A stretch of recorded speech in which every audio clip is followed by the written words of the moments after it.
রোশনাই, তুমি নিজের যোগ্যতাই অডিশনে পাস করেছো।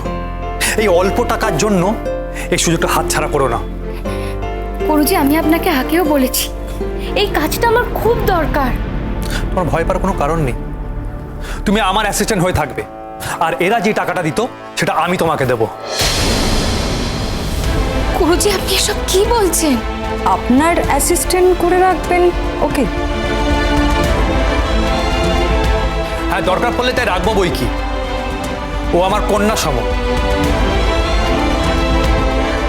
আর ভারতবর্ষের পরম্পরায় ছাত্রছাত্রী গুরুর সন্তান সম।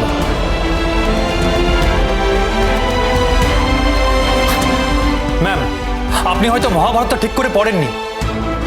সেখানেও উত্তরাকে অর্জুন নিজের মেয়ে বলে মেনে নিয়েছিল, আর সেই পরম্পরায় মা আর মেয়ে সমান। আর রোশনাইও আমার কাছে মা আর মেয়ে। আর অনেক দিনই আমি মাতৃহীন। ও আজ থেকে আমার বাড়িতেই থাকবে। আর রোশনাই, আজকের পর তুমি চায়ের কাজ করবে না। তোমার ধ্যান জ্ঞান শুধু একটাই, নাচ।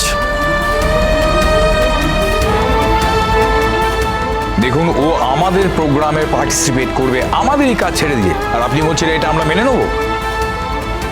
স্যার, প্রোগ্রাম আপনাদের নয়, চ্যানেলের। এই প্রোগ্রামের বিনিময়ে আপনি একটা টাকা নেবেন।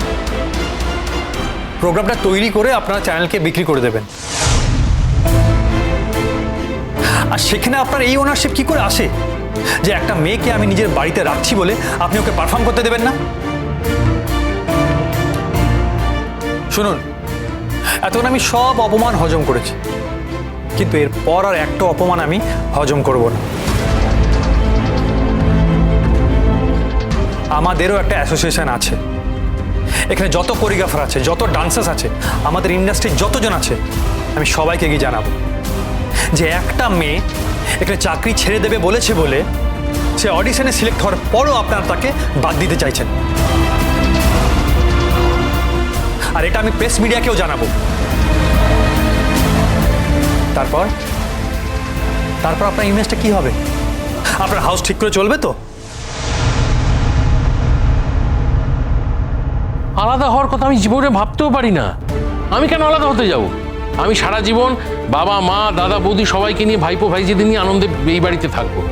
যদি কাউকে আলাদা হতে হয়, ও আলাদা হবে, আমি হব না।